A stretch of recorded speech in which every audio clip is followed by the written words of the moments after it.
It's horrific that it happened at all, wherever it happened, and there will, across Reading, across the country, there will be communities really, really upset and worried about this, united in their grief, and all of our thoughts are with those that have lost someone in this.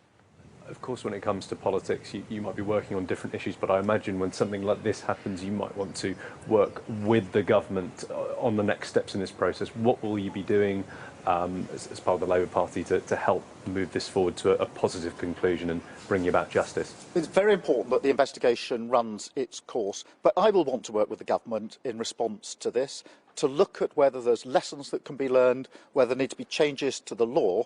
But I think as a constructive opposition, I will want to speak to the Prime Minister to discuss how together we can improve the response, learn from this. The investigation must be completed, but of course this is not a time for party politics.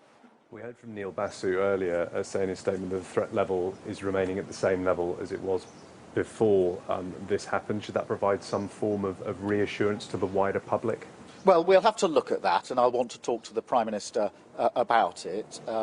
But at the moment, the investigation has to take its course. But I think it's incumbent on all of us to pull together in response to this on a cross-party basis. You said you haven't spoken to him. Do you have plans to speak to him? Do you think you'll be speaking to the Prime Minister over the coming days about this? I will want to speak to the Prime Minister about this, to offer my constructive support for any proposals that the government might bring forward. This is not a time for party politics. This is a time to recognise the grief of those that have lost loved ones, the grief of Reading and the nation, and to pull together. And just a final message. You mentioned the people of Reading, just a final message to the people of Reading who, many of them, will never have even imagined something like this could happen in their town, in their community.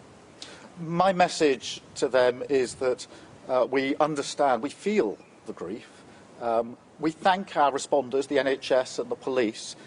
Yet again, what we see is the horror of this incident, and against it, the heroism, if you like, of those that respond to it. But our hearts and thoughts are with the families and friends in particular, the communities across Reading, and I'm sure I'm speaking on behalf of the whole country when I say that.